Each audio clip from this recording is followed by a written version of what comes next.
Hey guys, thanks for hanging out with me today. I am going to be walking through another image for the website. This is another vodcast for YouTube, and we'll break this up into parts. But this one is special. I already edited this image, already had it up on the website, already bought um, a mouse pad. I don't know if you can see that as quick as I did that. I also have a poster of it, and what looked fantastic on screen came out stringy, wiry, and crappy when I blew it up to 24 by 36. Looks good on the mouse pad, not too bad, but I'm just not happy with it. So I flushed it and I'm going to completely redo the image. Um, so here I am. Went back to the raw AI image. I extended that one again. I have uh, made sure it's at 300 DPI. I've got it in CMYK. We're going to start all over. And sometimes this is the process and it's okay. And that's why I wanted to share this is because I had something that I worked on very, very hard to get to a point where I thought it was great. But when it went through the print on demand process, it wasn't the coloration that was off because I was in CMYK the whole time and I knew what it was going to look like as far as the coloration went.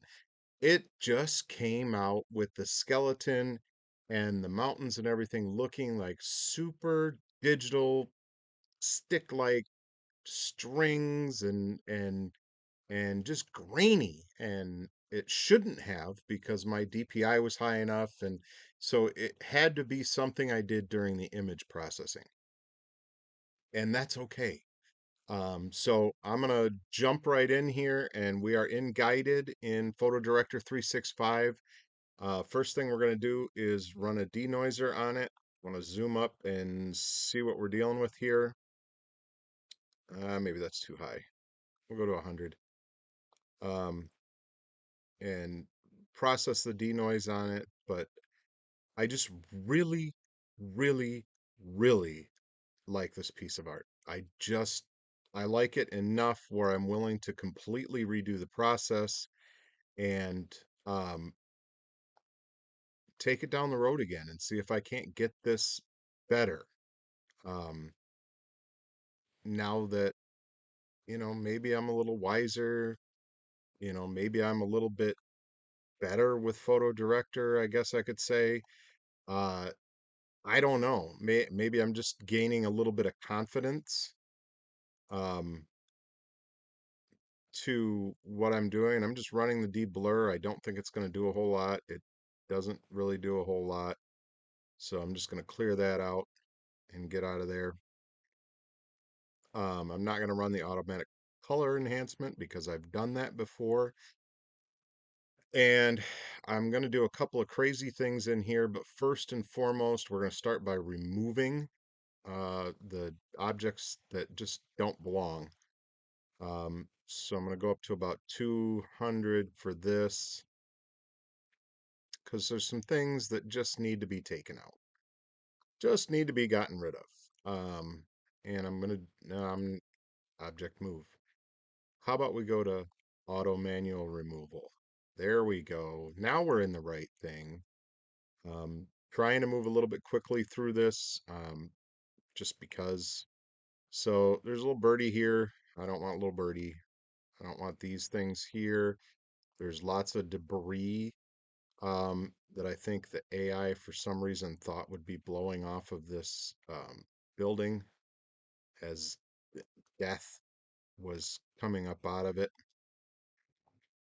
I don't want to get too far off the screen because I want to be able to review what the object removal is doing, but we'll go ahead and hit several of these things right away. And we may have to clean up some of these spots a little bit. Not too bad. I'm going to take that out. I'm going to take that out. Take this out down here and this and these things here. But, bottom line is that I lost my train of thought, and that's okay too. Um, it is what it is, but you know, got to take some of this stuff under consideration. I'm redoing this image, so a lot of the stuff I took out originally, but I can't honestly remember all of the stuff that I took out originally. So I'm just kind of winging it, and I'm going to kind of move quickly through it because I'm either going to get the type of uh, stuff that I want to get out of it, and I'll get to probably, oh, the second or third part of the image or third step in the process, and I'll know whether it's going to be stringy or not because I know what I'm looking for um, in terms of what came out in the print on demand. So some of the stuff down here is so just cluttered and messed up, and just going to take some of it out, try and clean it up a little bit and see what we get.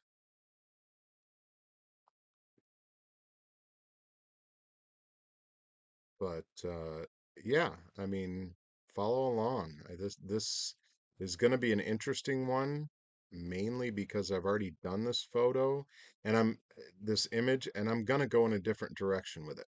Like I know for a fact I don't want it to be as purple as I had it before.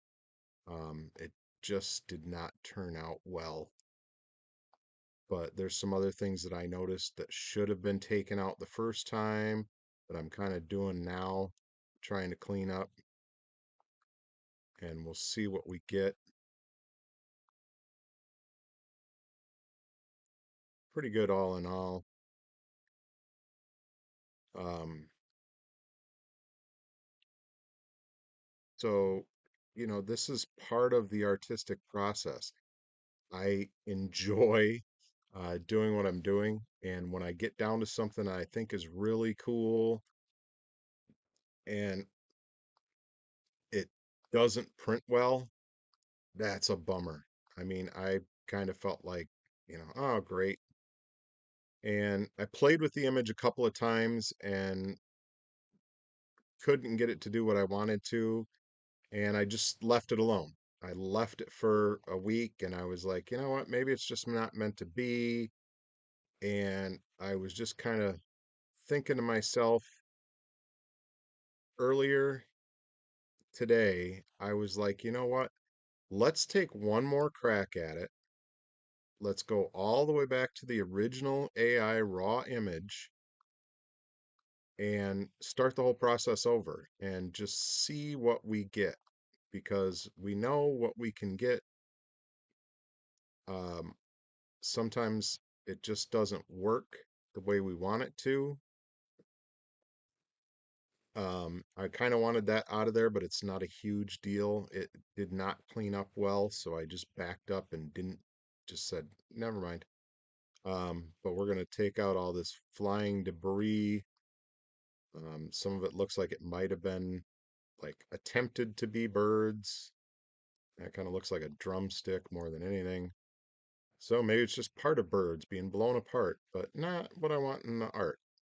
Um, so, you've seen, well, if you've seen my other videos or my other vodcasts in on some of my other images, you'll know that, first thing you got to do is clean up the image. AI tends to leave a lot of stuff in that maybe shouldn't be. I don't know what it is in the image creation process. I don't understand enough about the way these image generators work to really understand, you know, how they create the images from text. I just know they do a really freaking bang up job, at least with the text prompts I put in. I mean, some of the stuff just amazes me when it comes out. So I'm sorry if I'm making you a little bit busy, but I was kind of just taking a look around the area to see what else I thought needed to come out. But, you know, as you can see, I'm moving a little bit quicker through this than I typically do, but I've already done this image before. So I kind of know, you know, what it is that I'm looking for, what it is I want out of it, where do we go from here type of thing.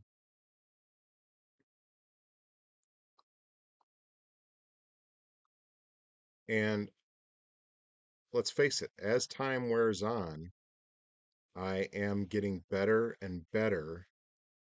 I'm going to try this. I don't know if this will work or not. I thought about trying the wire removal on this stuff, but this stuff really printed like crap. So I kind of want to see what we get without this in here. But, you know, I mean, it's as I get better and better and more comfortable with doing this stuff, and we'll see how that works. It's a little unclear, but I'm going to put a light source up there. So it might be just fine in the end. I just know that that stuff printed like just terribly. Um, it just looked bad. So I'll go back over some of that with this side of it and see what we get. It kind of just looks like a light source now. And, you know, as I'm getting better and I'm understanding better some of the things that PhotoDirector365 is capable of, some of the things that I'm capable of with the program, um, it gets a lot faster and easier to do.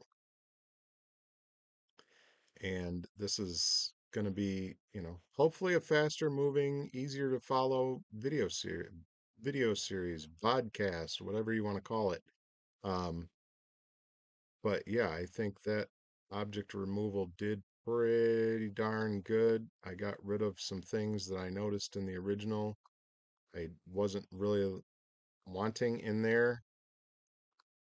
Like I said, when you blow something up, looking at it on a laptop screen is one thing. When you blow something up to um, 24 by 36, which I actually decided to stop carrying 24 by 36s. I actually am only going as big as 20 by 30, which doesn't sound like a whole lot, but it is enough different where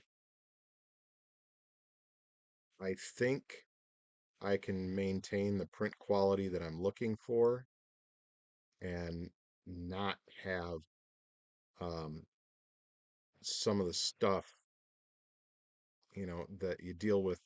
The bigger you blow an image up, the more detailed it is, the more pixelation you have to worry about. You know, even though you're at 300 DPI, you're so big, it's almost like taking a magnifying glass and putting it on your image. So I think I'm happy with that. We got a lot of the stuff cleaned up that really didn't need to be in there. Matter of fact, I think these might not need to be in here either. So I'll get rid of that.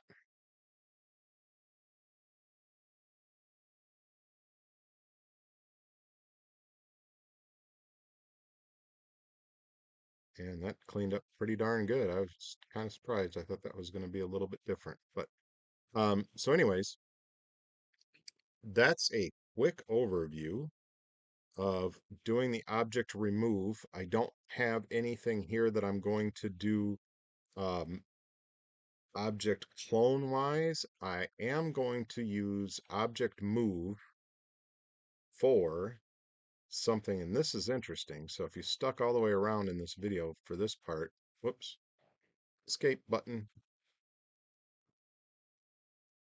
I'm actually going to zoom up on my little wizard sorcerer guy here um, because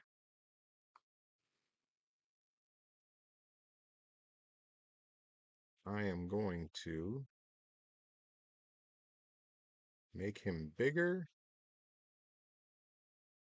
and maybe move him around a little bit more. Oops.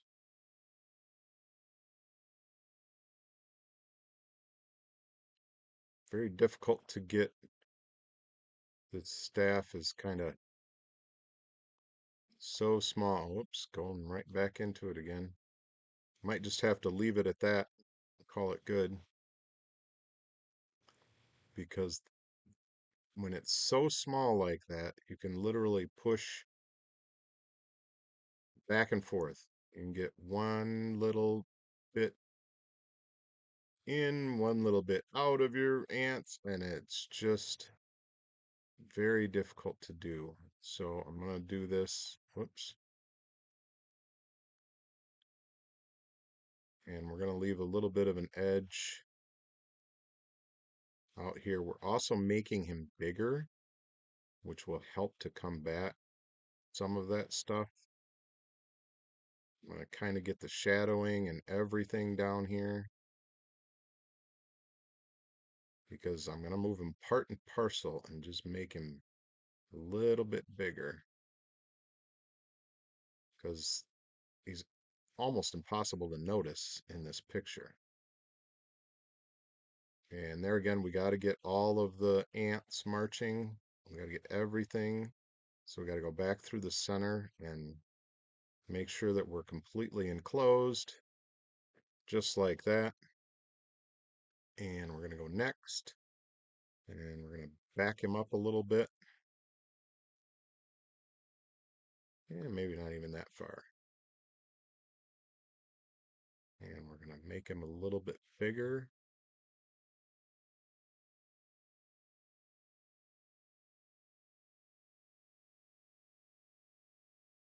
Maybe we'll even cover up that little blurb that it left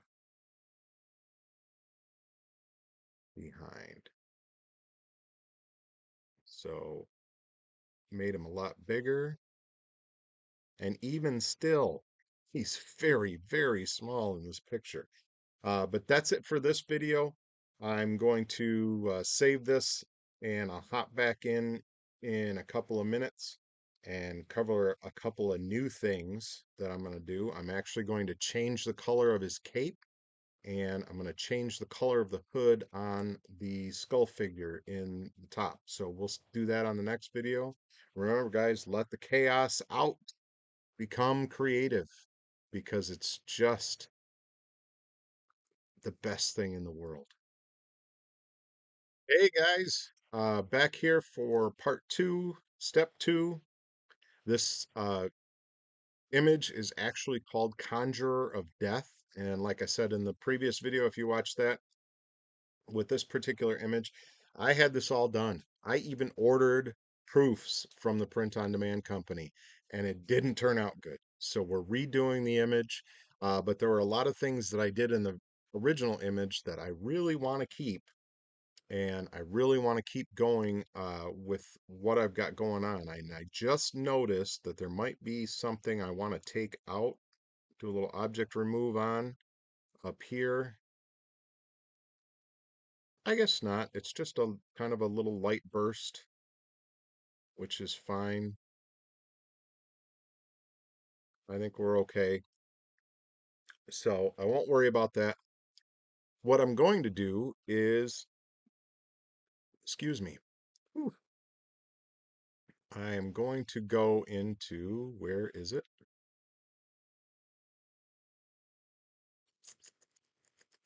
Maybe it's under enhance, or maybe it's under effects. Hmm.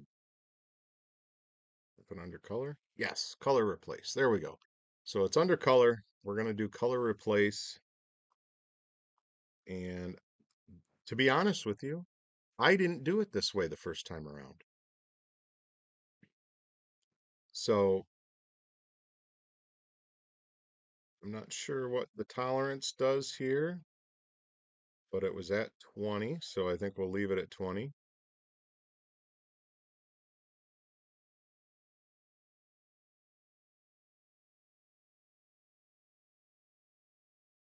And if we show affected areas, that's going to affect a lot.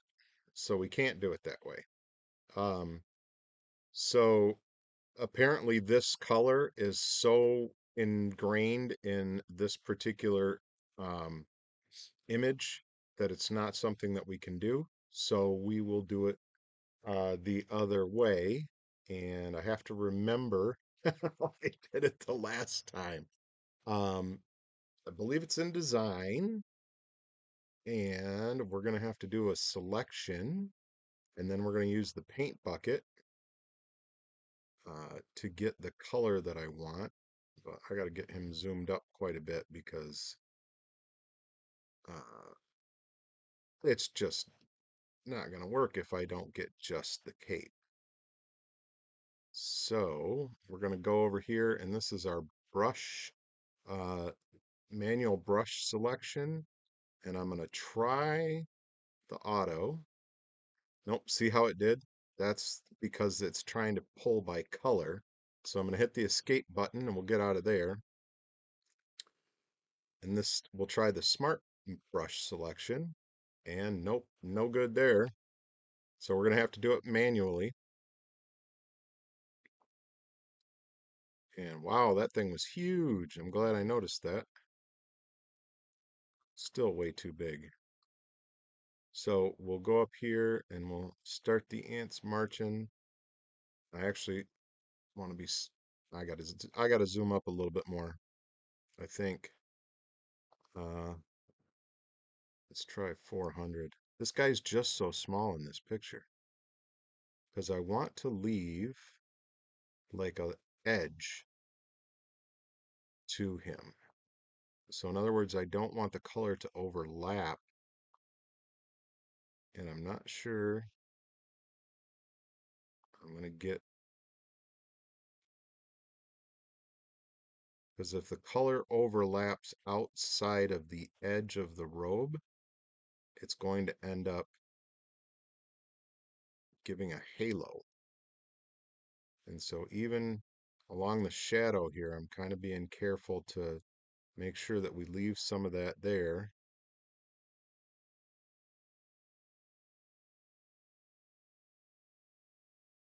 And I'm going to have to go back around and clean this up just a little bit. Oops, yep, right there. And then you get the old man twitch going on there. But, and like I've said before, doing this with a mouse may not be the most opportune way to do it. Um, I do know that some of those drawing pads where you actually kind of have a pen in your hand and you're doing it, probably a better way to go, but like I said in a previous video, the budget's just not allowing for it right now, so I haven't even looked to see how expensive they are. I don't know, they may not be that expensive, but I would want to make sure that I got something decent because I do a lot of image editing, not as much as I want to, because I'm so focused on the social media aspect of everything right now. But eventually, I'm going to get to the point where I want to do a lot more image editing. So, and I'm using the Alt key here um, because there's not a negative option in this particular mode. So you've got to do it one at a time to get these little buggers back in their spots.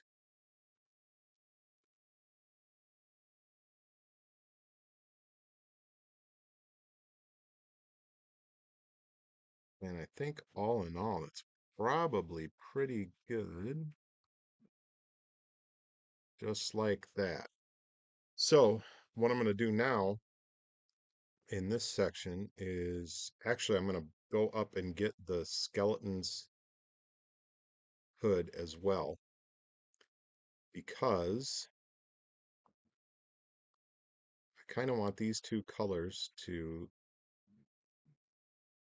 speak out the same type of thing. And I'm not going to be too gracious on this guy because the hood is not well defined up here. It's just not. So this will be a much quicker process than the sorcerer's robe, if you will. But we'll get him all in there like that, and then we're going to have to back out of the zoom a little bit so we can maybe see both, kind of. Okay, we can kind of see both. Then we're going to go over to the bucket fill, and I actually want a nice dark blue. That might be a little bit too dark, so I'm going to bring it up just a little bit with the slider and click OK. And then the blending mode is interesting because they have all these different blending modes, but we can actually look at them um, once we've got what we're looking for. And I'm going to turn the opacity down to about 60 um, and see what kind of a color we get here. So the color's a little bit dark for what I want, and it doesn't look like it's going to automatically change, so we're going to have to kind of play around with these. Um,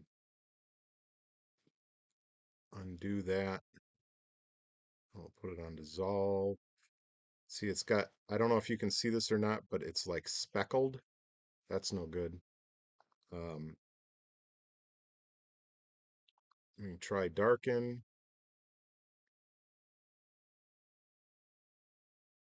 Maybe, maybe not.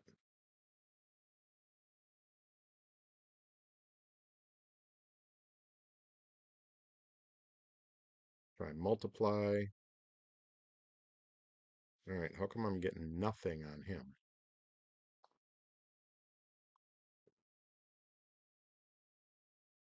Let's try lighten. That's a little bit closer to what I wanted. And if you click it more than once, you're actually getting more and more color added to it. So I want to back that out. What I really want to kind of see is the light, vivid light. What does that give us? And again, we're not getting any color on him. And I'm not sure why. Well, maybe it is changing the color. It's just so hard to see down there that it's just not doing it. How about linear light? It's not going to work for me either.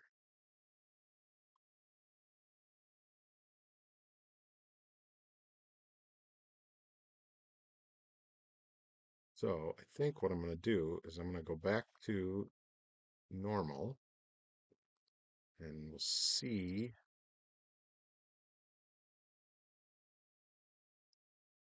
I'm going to play with the tolerance a little bit.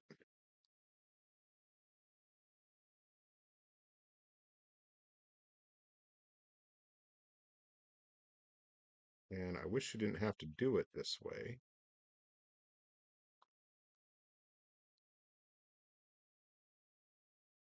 I want it to kind of cover it up, but I don't want it to be too like out there in terms of the color itself. So I think I need to darken the color a little bit. So we'll come back into the color and darken her up a little bit. And then we'll turn our opacity up to 80%. That, I think, is a little bit more what I'm looking for. So we'll zoom back out. Yeah, I think that's good right there. So that's how we do that. I mean, just to play with the color of a specific part of the image, just a small part, but I wanted it to be something different. So I'm going to go back into guided, um, and I am going to go into the adjustments, and I'm going to play with the white balance just to see what kind of stuff we get here. The blue is like super blue. That's kind of cool. Play with the tint a little bit. That's kind of cool. Now remember, I play with those because I can get um, those kind of results down by using color further down in the system here. But what I'm going to do now is I'm just going to play with the sharpness and the clarity. And the main thing I'm worried about is this and this, um, because that's what turns out super wiry. See how, like, I don't even know how to explain it. This, like, these sticks almost sticking up out of the ground. And I don't really care for that. See, now if I take the sharpness up, look at what happens. The sticks become more sticky, and all these like lines just stick out like crazy in these swirls, and I don't want that. But I also know that I can add a little bit of sharpness to it, and I can crank the radius up,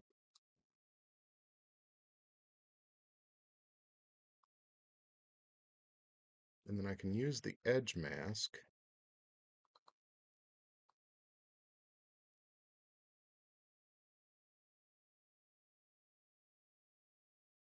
somewhat, not very much.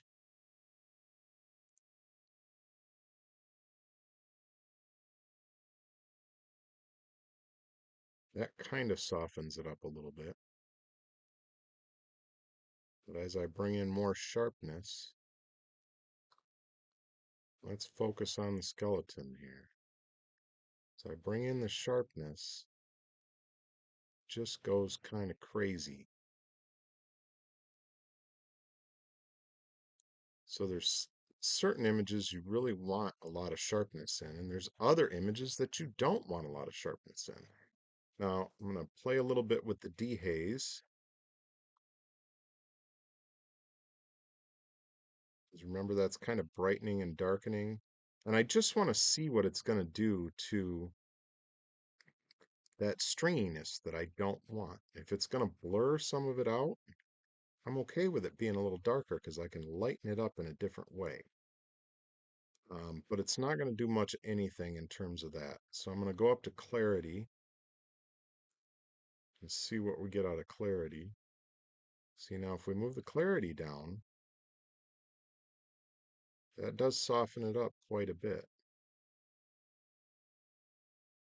which makes me happy. I like the clarity being able to soften it up. See how stringy and just wiry it feels there, and then we bring it down and it kind of blurs out some of that little background stuff, and it just kind of makes it a little softer on the edges. See, even this stuff down here behind our wizard there, if we go too high on the clarity, it almost looks like railroad tracks, and we don't want that. We want it to be kind of ethereal and kind of cloudy and, that type of thing. But I don't think I want it all the way up. And then we can go back and use the dehaze a little bit to see if that helps or hurts in any way, shape, or form.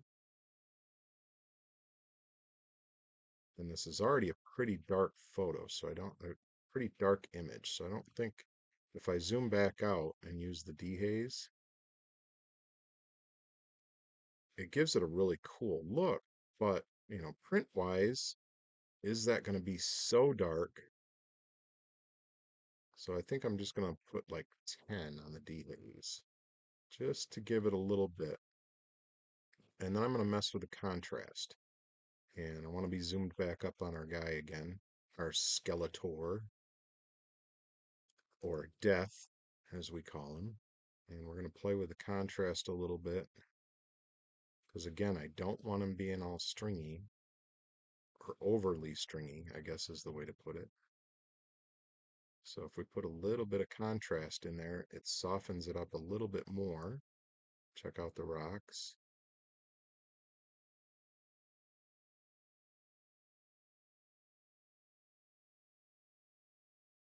So I'm going to put a little bit of contrast there. Don't know that I need exposure, but I kind of want to check it out. Obviously, if we do negative exposure, we can pretty much blacken the whole picture out. But you don't want to do a ton of exposure. Exposure works really quickly, like really quickly. I'm at 0.33, and I could crank it up quite a bit more than that. And while I think it looks cool, I don't want it to be overdone. There I'm at 0.13, which is not very much. I'm not sure what this is over here. And this honestly will be gone.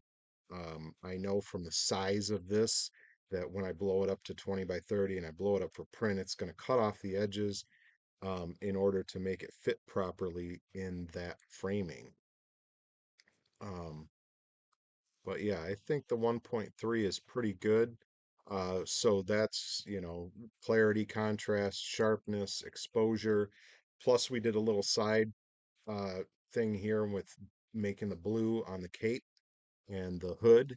And that's going to do it for this video, guys. I will be back on the next one. I'm going to save this, jump out of it, and I will be back and we will play more with the coloration and decide whether we're going to split this image in two in order to color it into layers, like we did on the last video, both with Demon Mage and with Midnight in the Garden of Good and Evil. So catch me on the next one, guys, and remember, let the chaos out.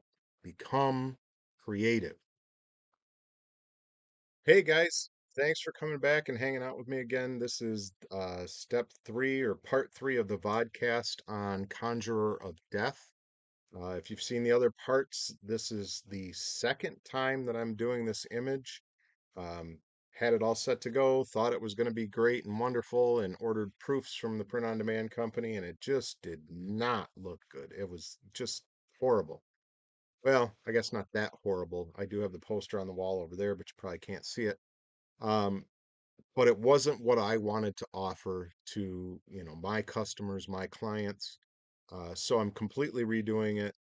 This is step three. I am going to play around a little bit before I do color. And I happen to think to myself, if I go over into the design section of PhotoDirector360, I can actually play around with this image in the adjustment, and they have a little bit different adjustment. So we actually, wait a minute, I did that way too fast. So in design, if we go over on the left-hand side, there's the little, I don't know what you call these, equalizers, adjusters. So we go to that and we go to adjust layer. You can also invert the image colors here, which is, not really all that cool.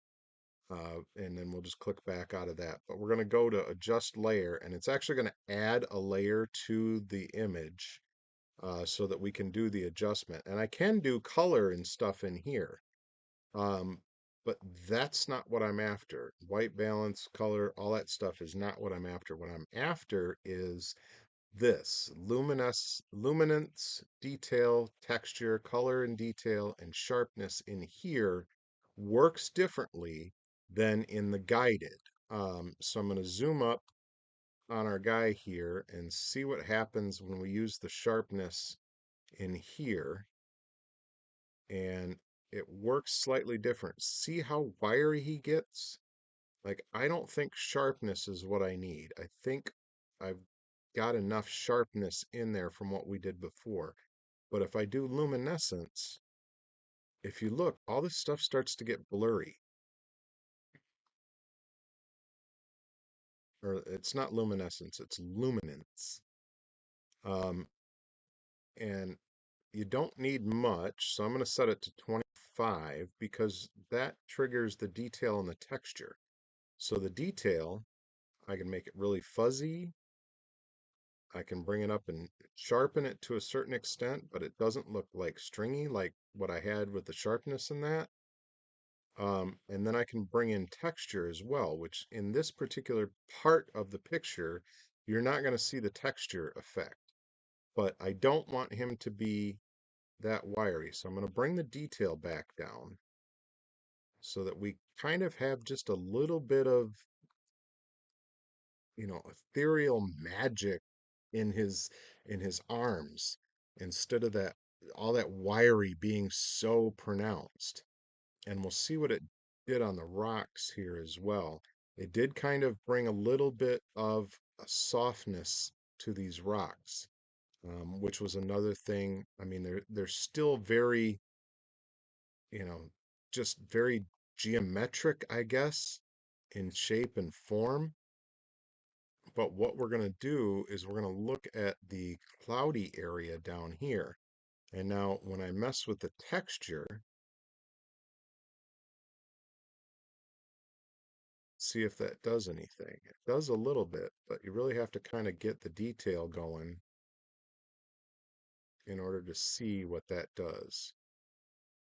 So it doesn't really do much of anything out there. So we're going to go back here and make sure we've got our detail where we want it in terms of our guy up here. And I think maybe about 25 there. And now we can actually play with the sharpness and see if it makes any difference to what we're doing.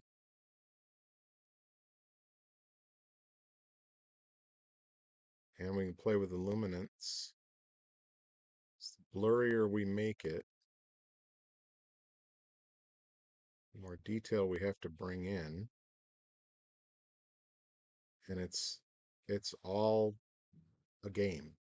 It's see what this does, see what that does, see what happens when you bring this up and when you bring that in and when you do this and when you do that.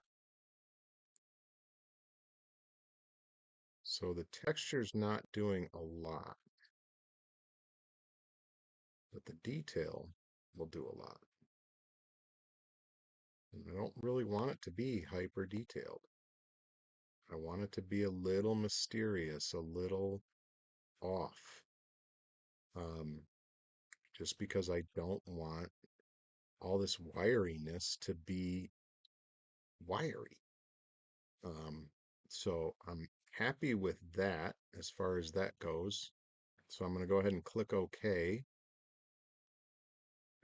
And we are back in design mode where we could potentially make this a completely different setup.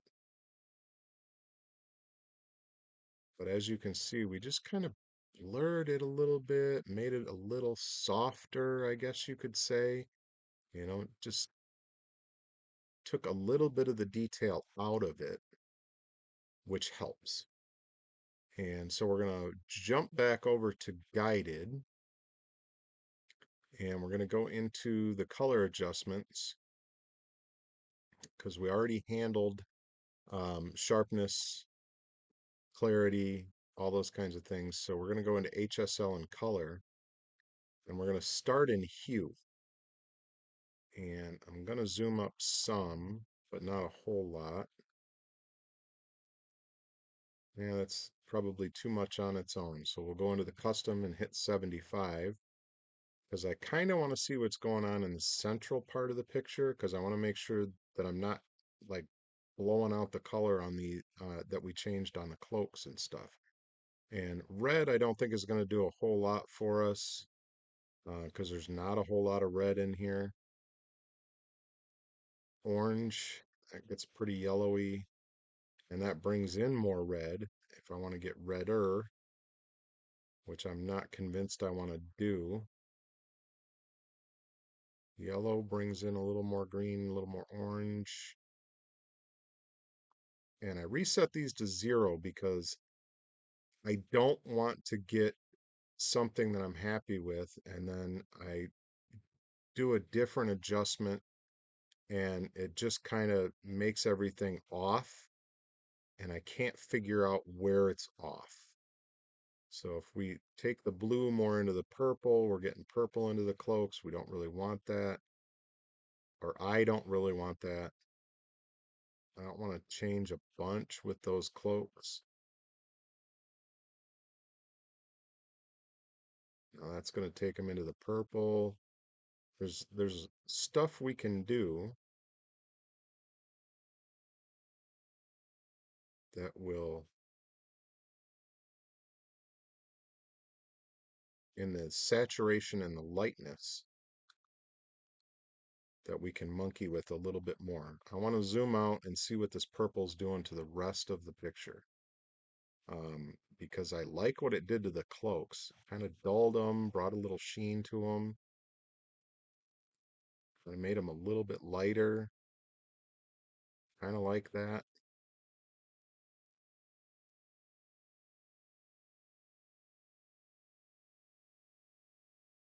I don't think we need aqua. What about magenta? Magenta's not really doing anything.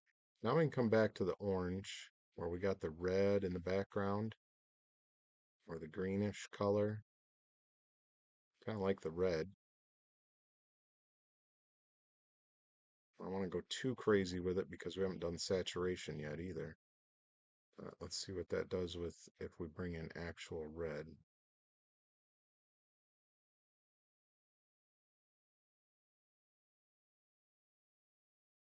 I don't think we need actual red in there. So we're going to move on to saturation. And because we did the orange, I want to see what we get out of desaturating or oversaturating the orange.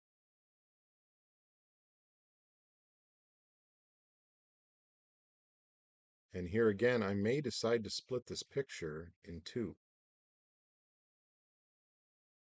Um, because if I'm not happy with what I get to turn out here, um, I'm going to go back to the drawing board and split it in two or maybe three layers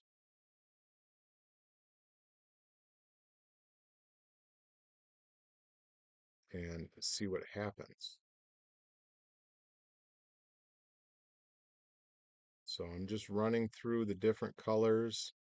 I know my big fat head is down here in the corner, and hopefully you guys can see all these colors that I'm playing with. See, I'm not getting a whole lot of anything out of the saturation of the purple. Um, Now maybe if we do the magenta is bringing in kind of a cool look over here and right here. But I also want to zoom up and see what those look like.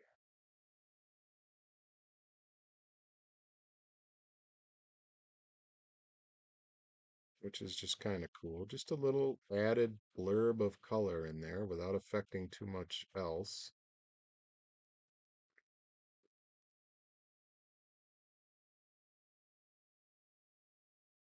And then we can go over to lightness. And darken the reds, lighten the reds. We're getting a little more glow in the background there. I think the orange is probably going to be more of what we're dealing with.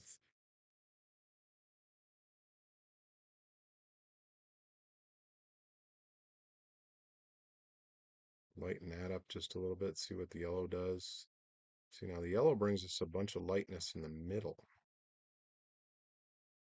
down there. Green's not doing a whole lot for us. A little bit here and there. Aqua. Oh, I kind of like the aqua being down a little bit.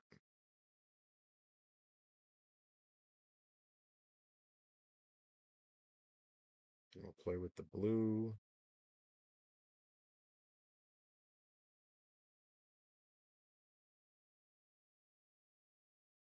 And again with the purple.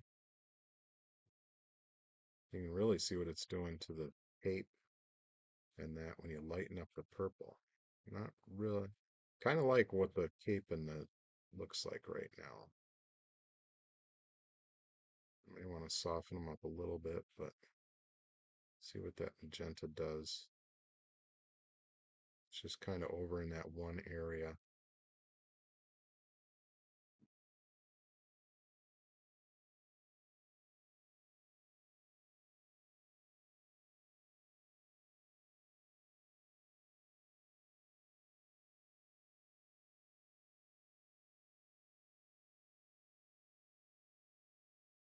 I like that. Let's go back into the hue and see if we get much of anything. Now that darkens that up. I really want it much darker. Kind of had the blue too dark to begin with.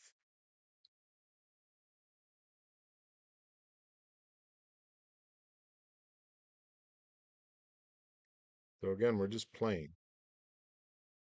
And I'm deciding on what I like and what I don't like.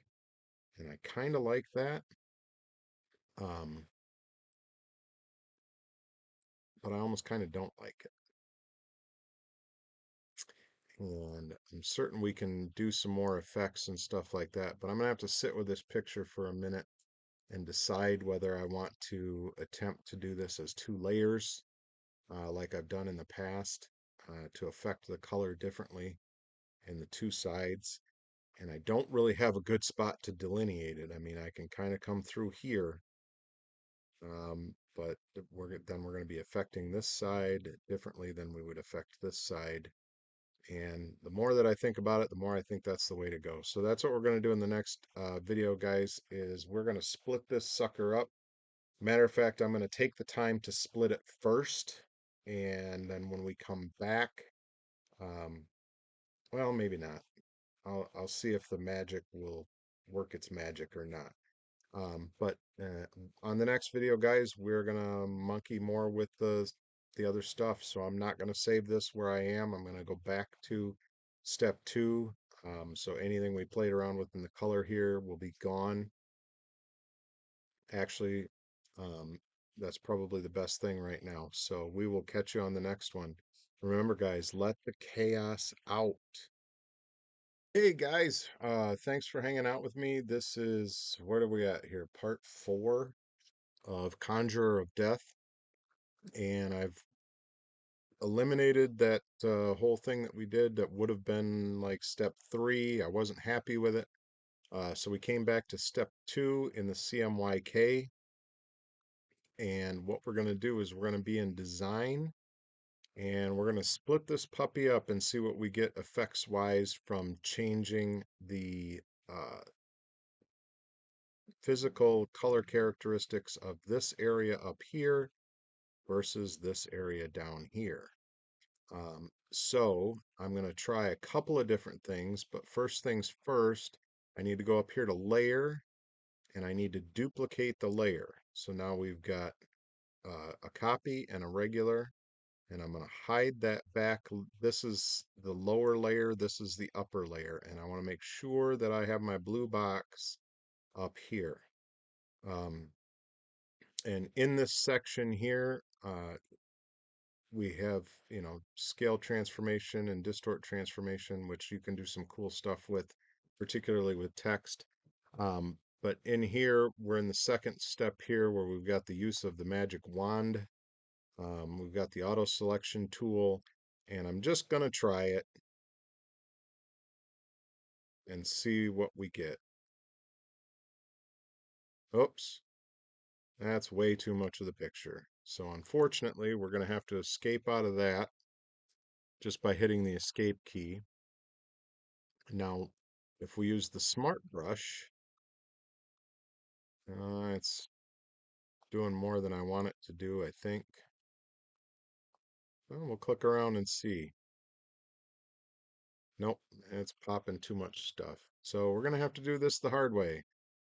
Um, I could use like a lasso or something like that, but I would end up with a hard line through here. And I think I kind of want to make this like around the front of these rocks through here and up and out the skyline here. So we're going to start with the brush, and we're going to get as much of this stuff out of the way that's definitely going to be part of it so that we can monkey around with the fine tuning, and I may skip that part of the video depending on how comfortable I am with what I get right now, right here.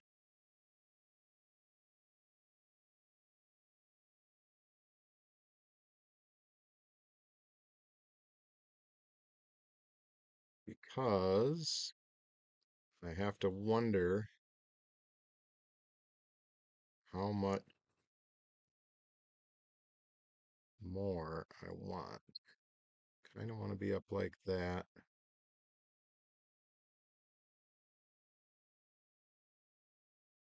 Kind of want to smooth it out.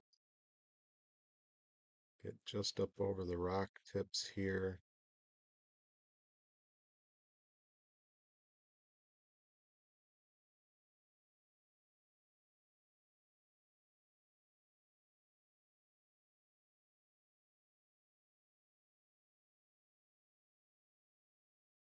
And I think I actually want to maybe push this down a little bit over here. So I'm using the scroll button on my mouse, and I got to hit the Alt,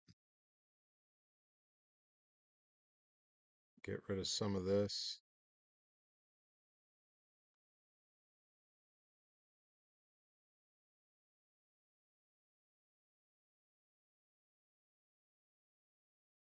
One good thing is that I can actually use the Alt button.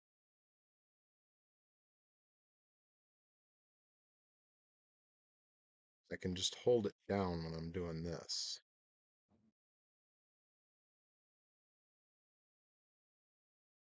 Because one of the features where you can use the Alt button, I think it's the object clone or object move, you can't hold the button down. You got to hit it one at a time to kind of get what you want. And I'm just going to kind of get this so maybe it's not such a hard edge.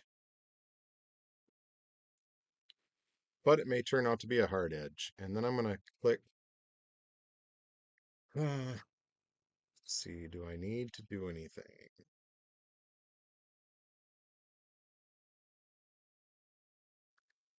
I could invert the selection, but I don't really need to. Um, because if I bring back the bottom layer,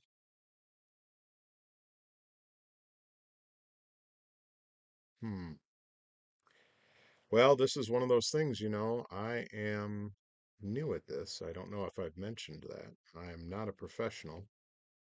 Um, but what I want to do, I should have been on erase.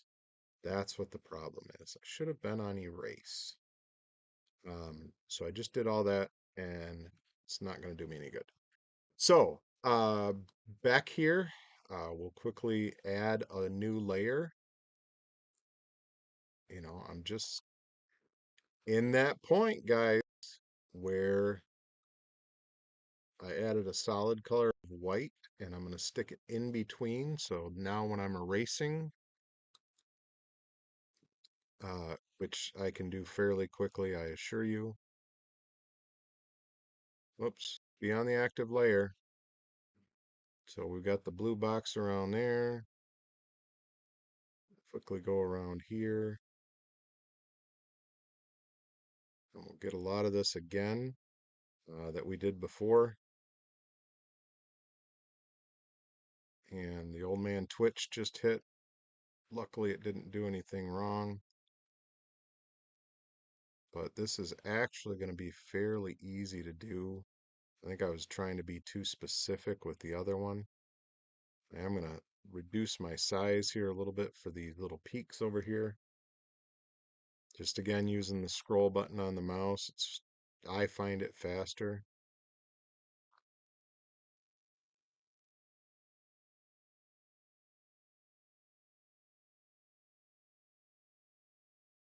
To move your size up and down.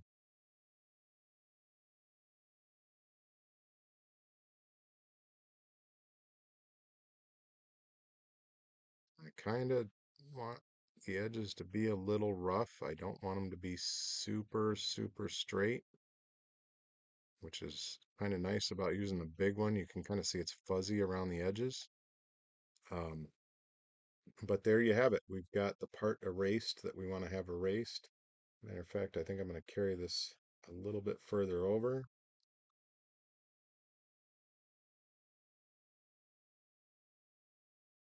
And make sure I've got everything in here erased. And there we go. So now if we take out that layer, look what we've got. See, now if we unhide the bottom layer, picture's back. So now we're going to be affecting just this area as long as I highlight the box up here. And we're going to go to adjust and we'll play with it. See, we can get quite a bit of blue up there. That's kind of cool, actually.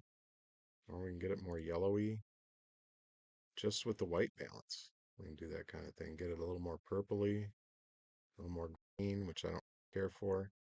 Um, don't really need to mess with exposure, brightness, clarity, any of that kind of stuff. We've already done all the other, so we're just going to play with color. And we're going to play with color up here. Kind of like the idea of introducing, oops, not saturation. We want to be on hue first. And I'm not getting a lot of play there. Not getting a lot of play on aqua. Not getting a lot of play on purple. So what we're going to have to do is we're going to have to go back up here to white balance, and we're going to have to change the temperature a little bit so that we can monkey with the blues and the purples a little bit better.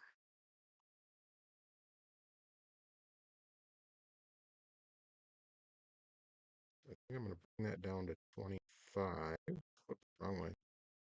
25.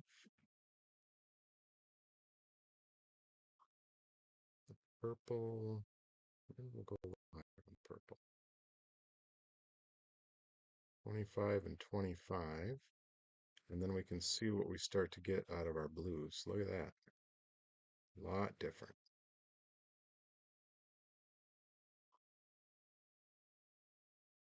Not much on the aqua. Now when we do the purple, we can either get back to the blue, we can get a little more purpley going on in here.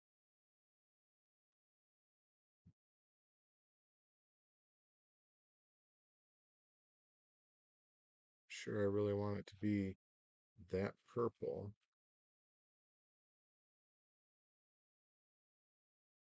But if I bring the blue up some towards the purple and then bring in the purple a little bit, we'll start to see what we kind of want to see, or at least what I'm envisioning for this. Play with them back and forth a little bit. I don't want it to be too different. You know, if we saturate it, we're getting a lot more purple than what I want to see. So if we desaturate the purple just a hair, maybe not quite that much, maybe about 10.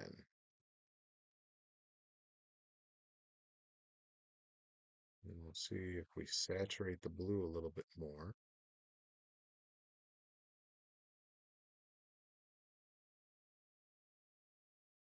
See how that blue popped down here and over here and up here?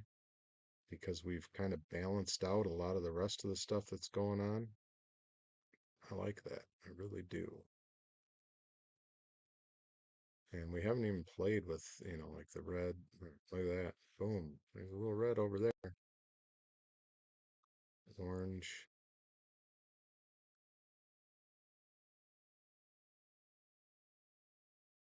So we can play and lighten up the blue, darken the blue a little bit. Make the blue darker. Lighten the purple. Darken the purple.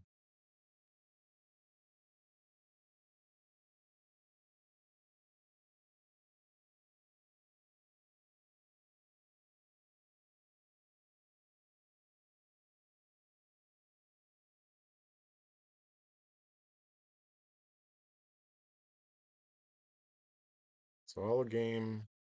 It's all just playing around to see what we get out of this stuff.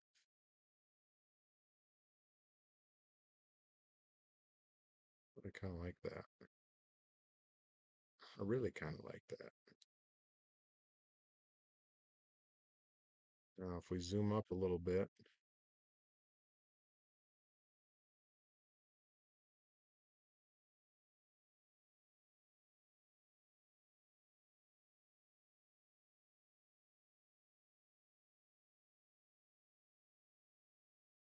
really kind of like that. I like that blue being deep and just the hints of purple around there. That's really cool.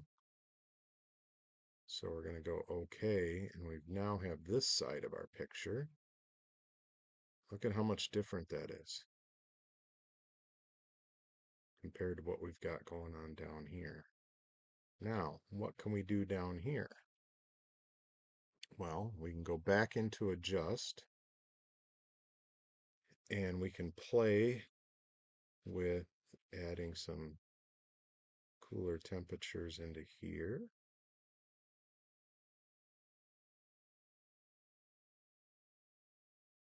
See, now we're only affecting the bottom part of the screen. We're not affecting the top.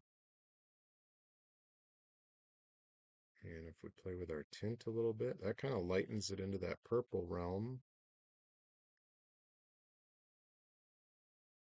And the green is definitely off. Don't want that. We go into the yellow.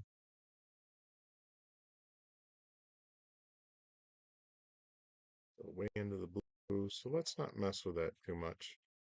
Let's just play with our colors down here. We're going to put a little bit of blue into it. Because remember on the other one, we had to do a little bit of blue in order to get it to kind of pop. So aqua's not giving us much, but oops, we're not in hue. There we go. I always start in hue and then move to saturation and then to lightness. Because hue is going to actually transfer what it's going to show you what colors you're going to be able to move and affect easier. See, so if I bring the blue up towards the purple, I get a nice deep blue on his cloak.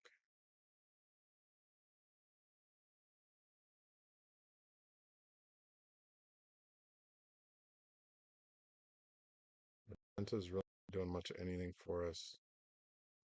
I think we might have to cool this off just a little bit more.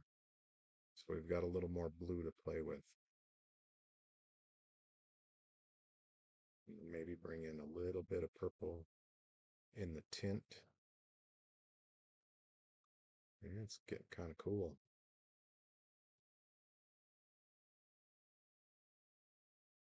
Aqua's not doing a whole lot for us.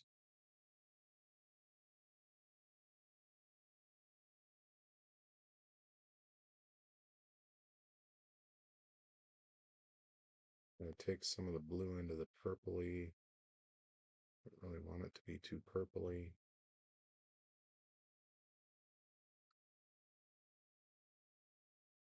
See all the halo I've got here?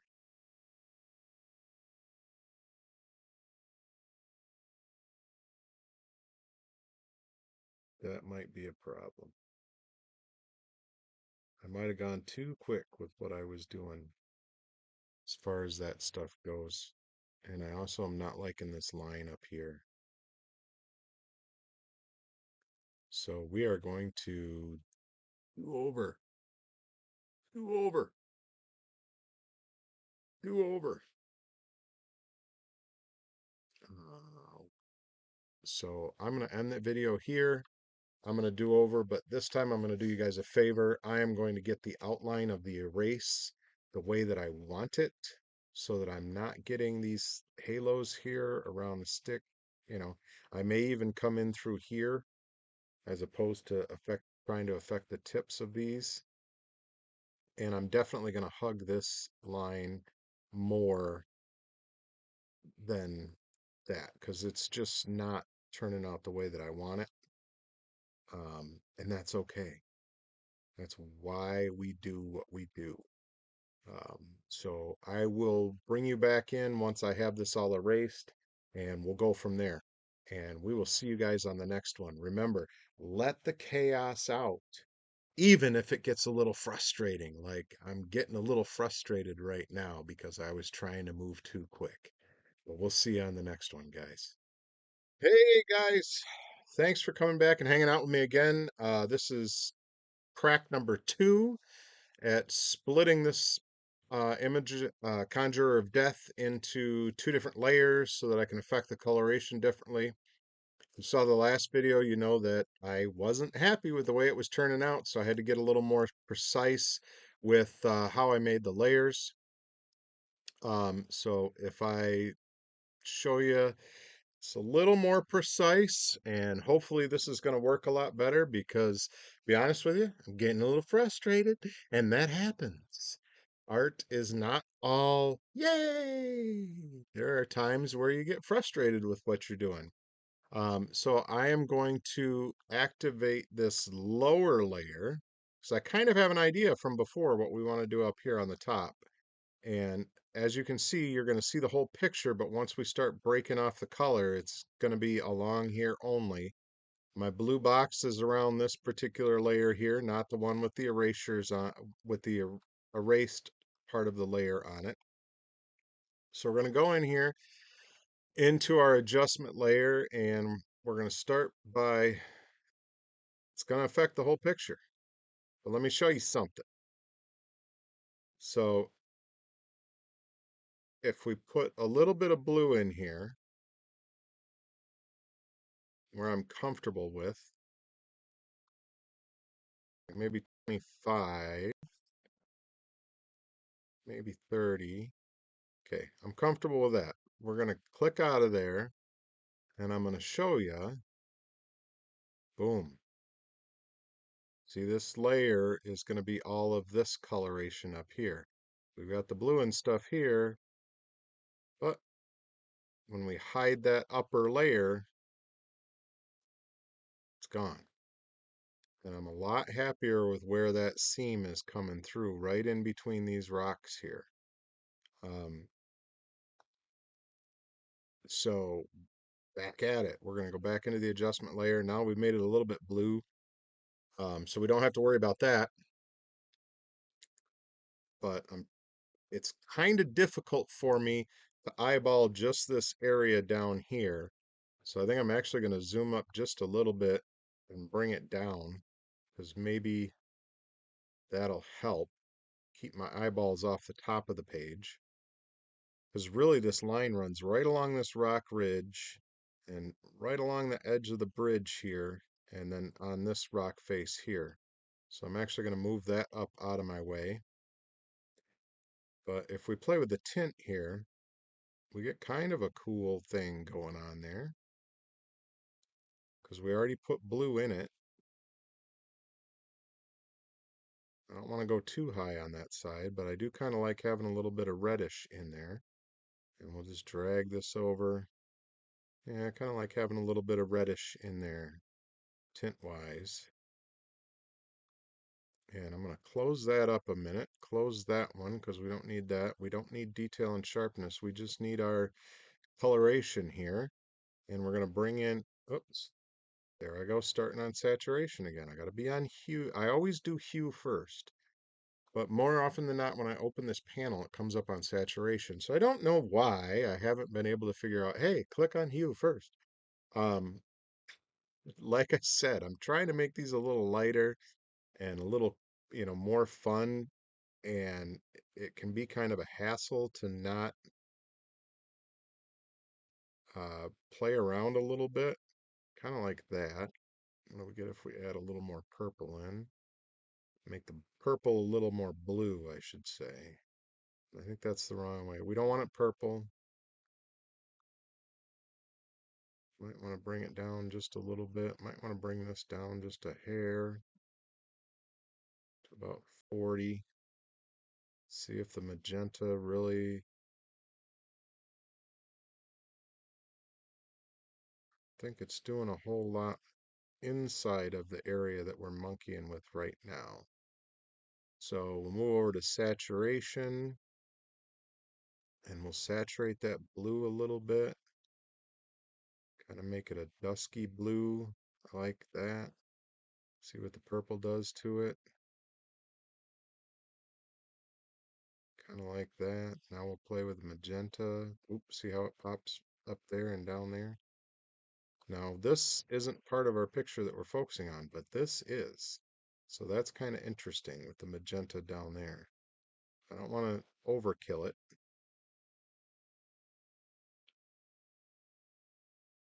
But I am going to hop back over to hue and see if we get much difference down there.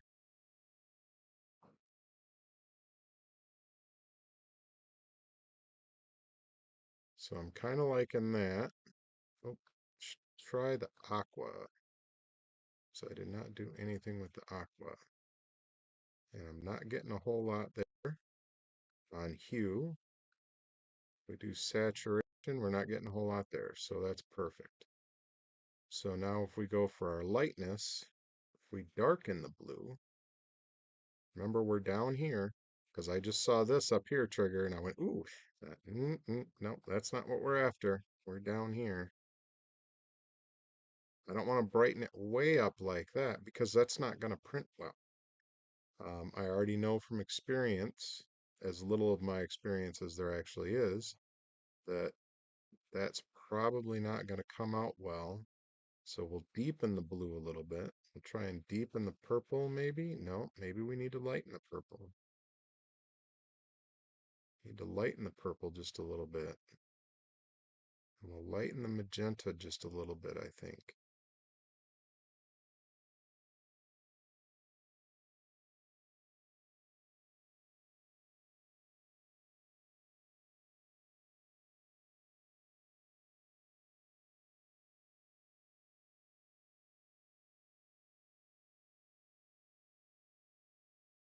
And I think that's going to do it on this side. So let's bring in that upper layer. And you can kind of see we've got this purpley cast down here, which is super nice. I'm really digging that. And then we're going to hide this layer. This will be way easier. We're going to highlight our upper layer, our visible layer. We got the blue box around there, and now we're going to go to adjust this layer. And we're going to bring in the temperature first so that we can get a little bit of blue. I think I'm going to leave that right about 40. And then we're going to bring in just a little bit of that reddish hue. It's going to deepen it too much, I think. Oh no, I've got an erased spot right there. That'll be interesting to see how that comes out. That must have been when I was moving the box around when I was erasing. I must have gotten just that little bit right there. But we'll see what happens, because I'm not opposed to a little spot being there. Might make something magical out of this. I think if we start off about there, and we start to run through our colors, there again, I'm not on hue. So now that's going to make it a lot more purple. But if I start with the purple and lean it towards the blue, we get into more of that bluish color. I don't want a whole lot there, but I do definitely want it to be bluer. If we do the red, because we've got that sky over there, nothing like that. Orange, nothing really on the orange. Yellow, nothing on the yellow. Magenta, oh, that brings in a little more subtle purple in the background there. I don't want to make this super purple. Just don't. I don't want to make it super blue either. Kind of want to get a nice little balance. If we bring in some aqua. Nothing on the aqua. Alrighty.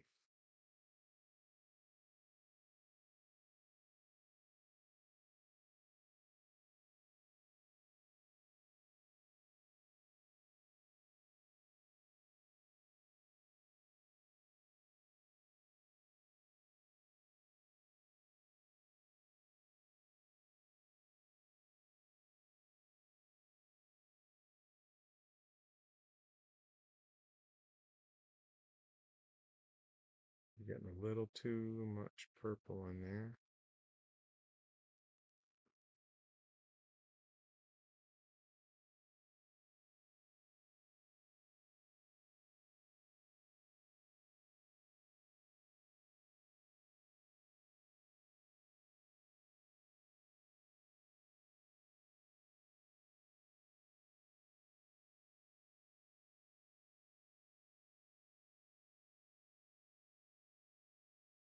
Darkening up the magenta some.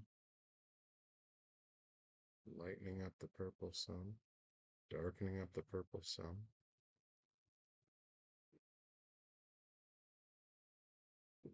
Lightening the blue. Darkening the blue.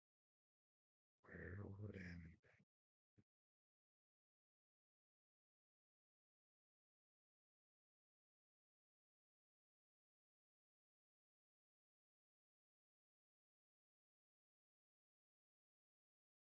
I like that.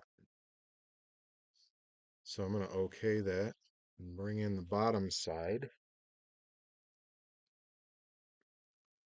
And I do like that. I really, really like that. So that erased spot must be in both layers. Or no. You know what we'll do? All we have to do is duplicate this layer.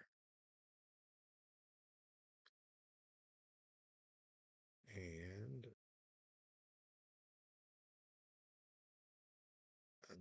should be in between those two.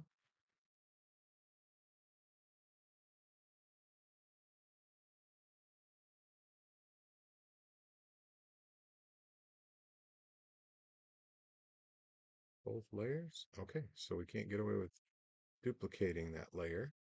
So we'll remove that. And what we'll do is we will, whoops, helps if you click on the right thing. My goodness. From folder. So we will bring in another copy of that.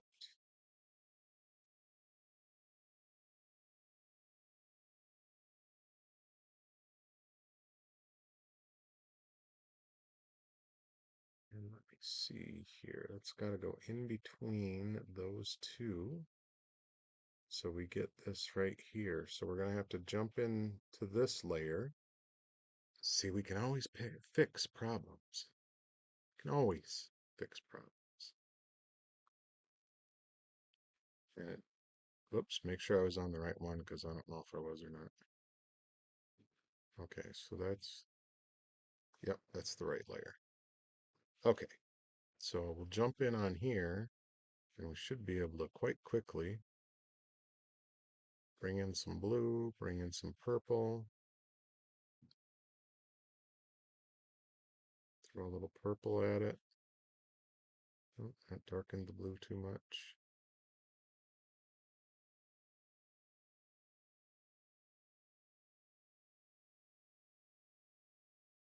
All I'm doing is looking at that spot. I just want that spot to be a little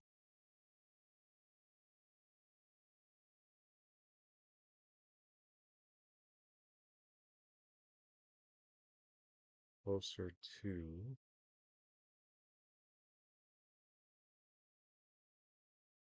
the surrounding area. So here's our spot right here.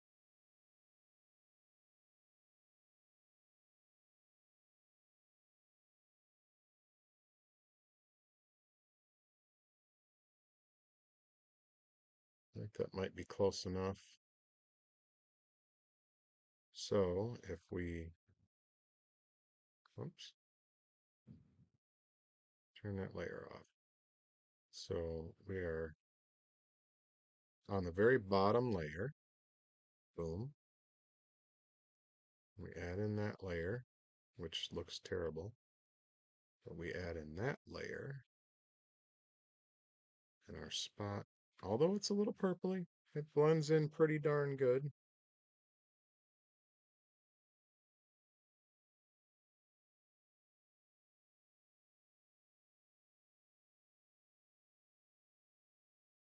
That's not going to work.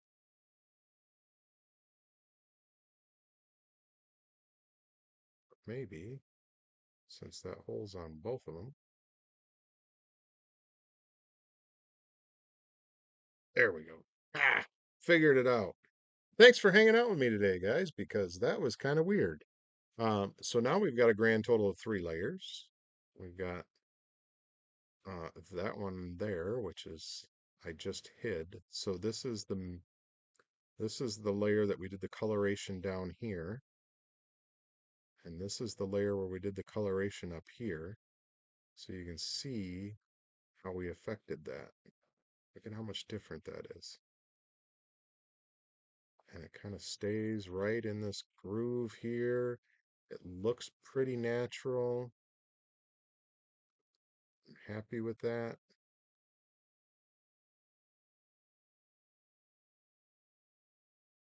And we just have this layer here because we had our little spot that I did right there. But there was nothing I could have done other than start the erasing process all over again. And why start the erasing process all over again when I can add another layer? Because that hole was in both layers.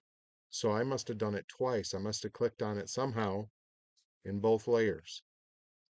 Um, but anywho, guys, this looks pretty darn good to me. This is way better than the one that I did before. So we got to put our logo on it.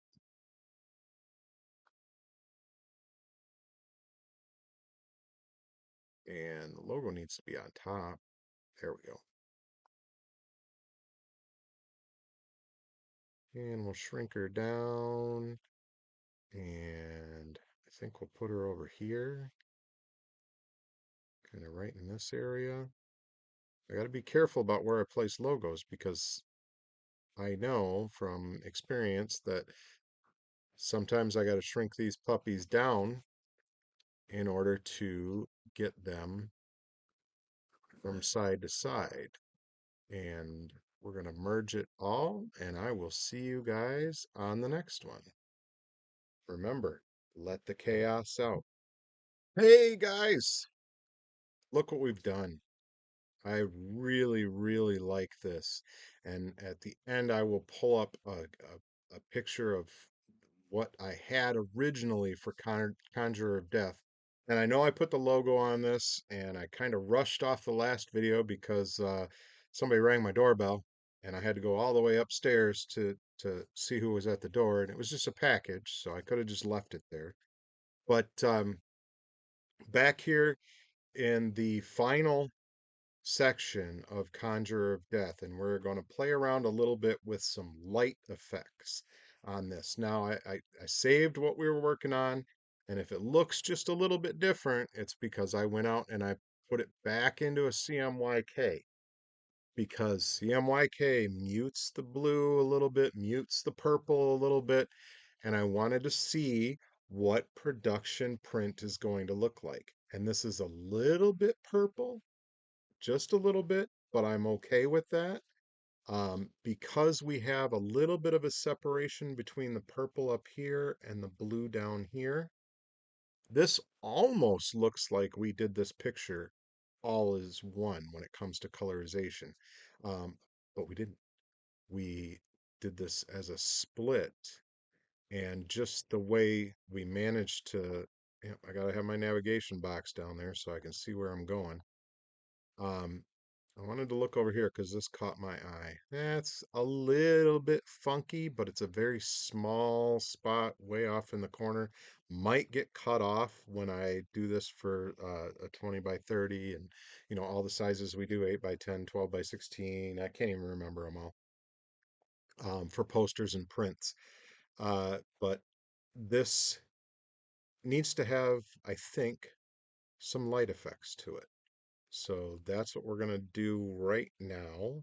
And I know we need a sparkle. We don't need all those automatic sparkles. I'm not going to bedazzle it. I don't know if you're old enough to remember bedazzling.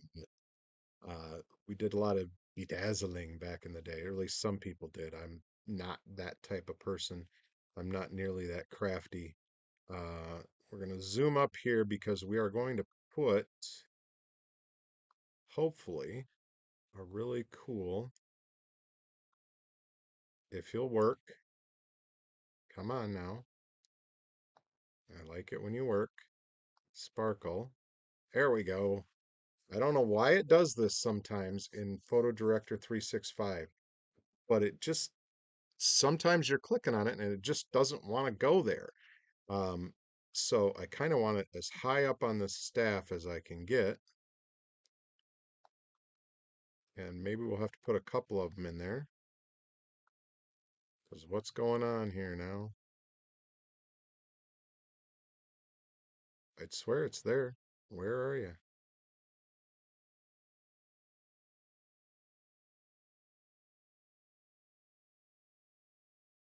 See, now I get a nice bright one right there, but I can't get it up higher. So let's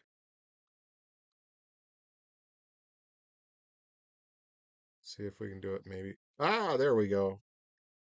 It must have something to do with the way the pixels are mapped, and you can only do it like at the center of a pixel or something. I don't understand it. I just know that sometimes I have great difficulty getting sparkle where I want it.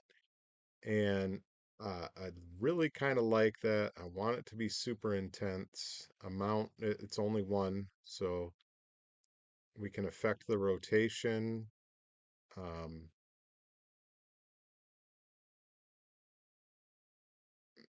kind of like it more on an axis, kind of like that. Now we can affect the hue of this too. We can change it to different colors, kind of like that bluey purple right there. We can saturate it more, make it darker, make it lighter, kind of like that. We don't need to worry about enabling the animation effects. We've got the intensity all the way up. That's about all we can do with that sparkle. But if we step back, you can see it's a substantial sparkle, which is cool. I like that. Kind of gives you the impression that he is indeed controlling this somehow with his infinity stone or something. Any Marvel guys out there, I love Marvel movies. Not too keen on the ones they've been putting out lately, but we'll see. I think they'll bring it back. Now we can do a light hit, um, which when we're on the effects part, speak, boy, speak. Holy cow. When we're on the effects section, we're in guided. I don't even know if this is available in design. I've never even done it in design. We can do light rays, which can be like kind of all over. You can move them to affect it differently. I could put a light ray right up here and I can put a mask on it so that I can expand and contract it, tell it which way to go. It's really, really, really a cool feature. I really like it.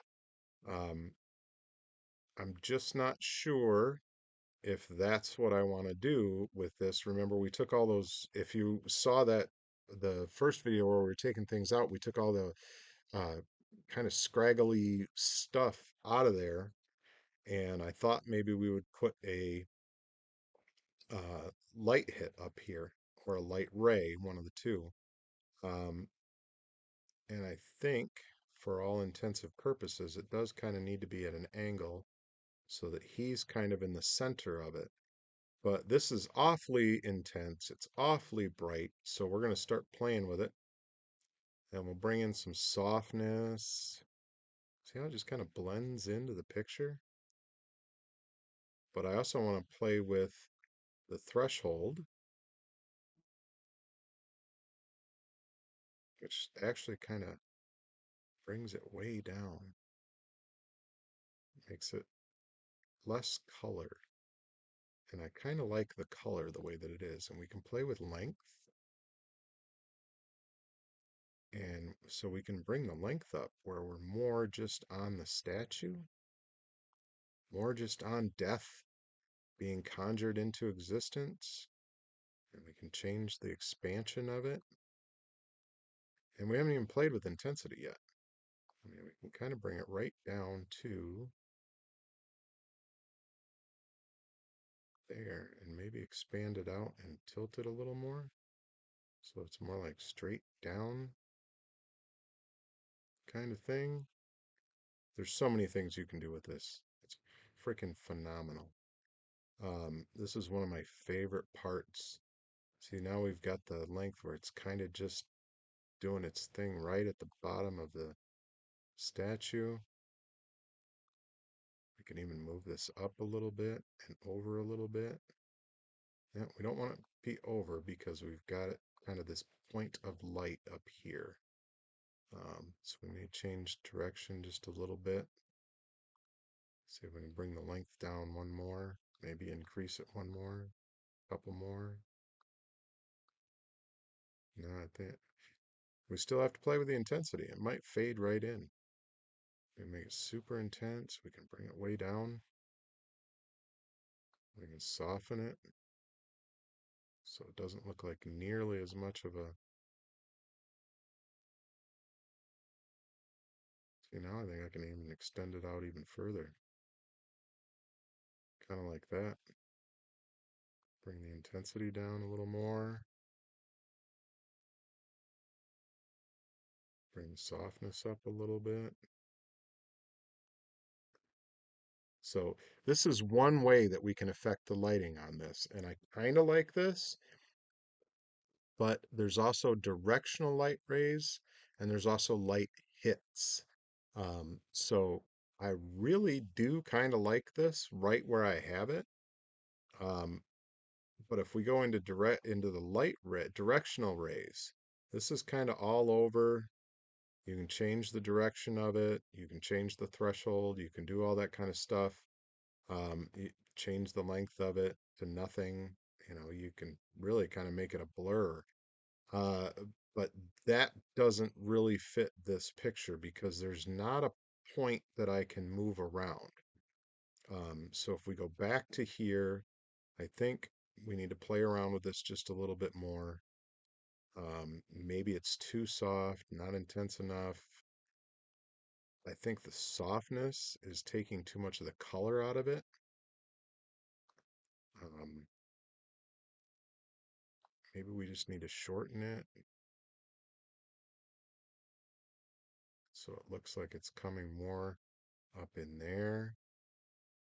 I really kind of like that.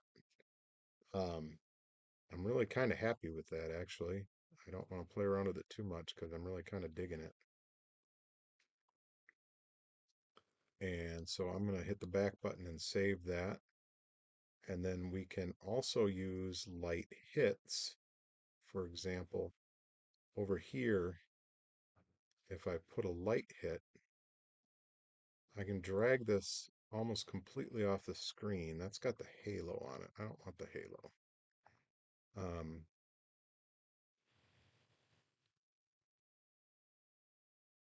let's try that one. It's got some streaks in it, but if we put it way off the side over here, you can literally drag it off the screen, which is kind of nice. You can flip it. Where's the flip? So see how this directional beam is coming off of there? I can actually flip that, get it out of the screen, get this up over here, kind of decide on where I want to play with it. And then we can fade it out. We can soften it. We can mess with the hue. Kind of try and blend it into what's already happening over there. So we can have a lot of fun with this. There's so much photo direct. I haven't even discovered half of it. It's crazy. Um, take the brightness down a little bit, see if the contrast does anything. Because I don't really want this to be like super intense over here. I just want an alternate light source in this area to kind of brighten up this corner of the picture. And I could put one over here that's blue.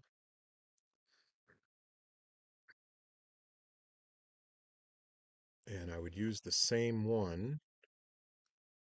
That might not let me. I might have to back out of this. I'm happy with that, I think. Um, not light rays. Undo that. Oops. Go into light hits and see if it'll let me put a second one in. It will. Okay, cool. And if we put a second one in here and we drag this off the screen and we make this one blue, if we can find a good blue,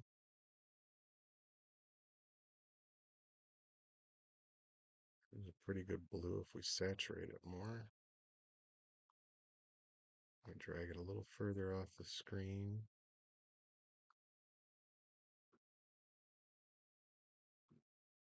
Kind of like that. We soften it up a little bit, fade it out a little bit. Then we've got kind of this, just this blue that's coming in from the side over here. You may want to bring that in and down a little bit. Fade it out a little more. It's just kind of a good contrast to that purple on the other side because we have more purple. I'm pointing at the screen, guys. Someday I'm going to get this. I can't point at the screen. I have to use my mouse. I've got this purple that's coming in here, and look at all the purple we have over here. And I've got this blue that's coming in here, and look at the blue we have over here. It's really kind of cool how you can use these light hits and you can move them all around. Problem is once you've got it where you want it, you got to back out in order to do another one. So I want to see if I can make this a little more blue. Where are we at? There's aqua. Here we're getting the purple in the 90s, so 70. Sometimes you got to move them one at a time to get what you want. And we'll saturate it a little more, but totally cool how you can do this and just add these little pops of color to what you're doing as far as artwork goes.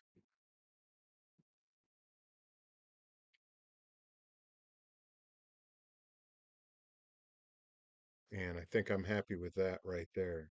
So that's how you can do lighting even after we've done all the other stuff that we've done to this image. It's freaking crazy.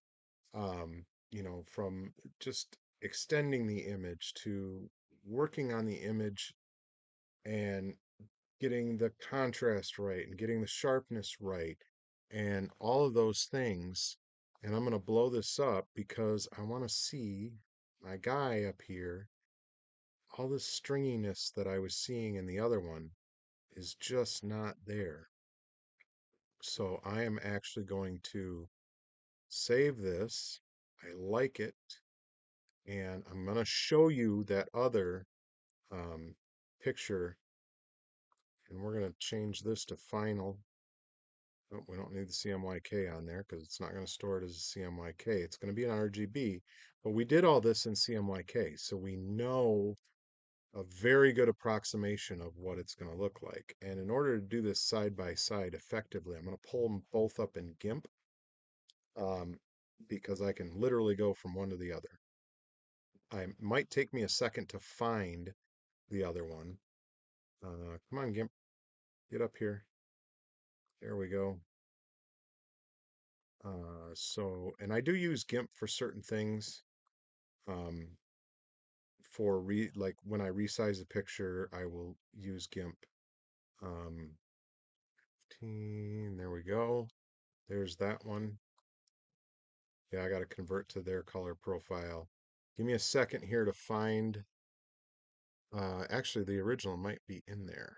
Um, but I don't want the original. I want the one that I had originally put for um,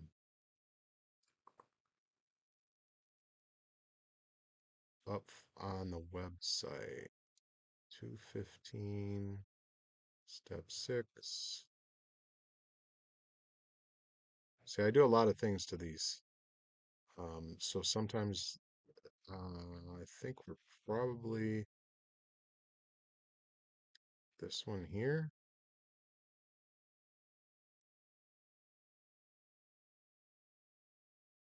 So don't point at the screen, dummy. This looked super cool to me, but when it printed, it was so washed out. And if I zoom up here a little bit, where's my zoom? There it is. You can see how stringy and wiry this stuff. I mean, it just jumped off the frickin' page at 24 by 36. And the way the mountains came out over here, um, so it it's just crazy. Whoops. Yeah, I didn't want to do that. Um, what kind of a difference you can make. And I'm much happier with this. It's not going to be nearly as stringy. I think it's going to be wonderful compared to that. I think I was trying to do too much with light, too much with everything else, and I just didn't do what I should have done in the first place with it. But I'm much happier with this. This is going to be a much better print. Um, and even if we zoom up on, whoops, not out in, GIMP's a little funky. I'm not crazy about GIMP, but I do use it for certain things. If we zoom up, this is so much nicer. I mean, they're still a little bit stringy for my taste. They don't look so natural. But what about this image is natural? You know what I mean? It's a sorcerer calling forth death into the universe. And it's explosive and it's probably not even on this world. Another place that really bothered me was down here, and I'm so much happier with this. It doesn't look all stringy and messed up. I was thinking about taking some clouds and piling clouds in here, stuff like that. So I am just way happier with the way this came out, and I'm so glad you guys came with me on this journey. We're going to keep them coming at you. These vodcasts are going to continue for every image that I'm doing for the website, because I think there's something about the transparency of showing the amount of work that I put into these things, in terms of, it's not just a raw AI image. I do a lot and I change them in a lot of ways that make them my own and bring forth my artistic feel and my emotion into the image. So thanks for hanging out with me again, guys. Again, I'll put all of these together into one long one, or you can go to the individual ones if you want to, but it will be up on the vodcast in pieces over the next several days. And I thank you for coming along with me. Put something in the comments if you want to know something, if I missed something, if you want me to expand on something else.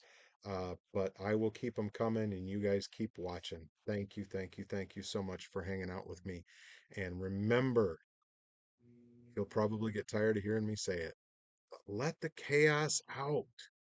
Let it out. If you're creative like I am, get it out of there because there's never, ever been a time like this in our world where you can use these kind of tools to get your imagination out into the world and share it with everybody. And that's what Chaosivity is all about, is it's about sharing the creativity that is trapped in so many minds that don't know or have not had the ability to get them out until now, today, when we have these magnificent tools at our disposal.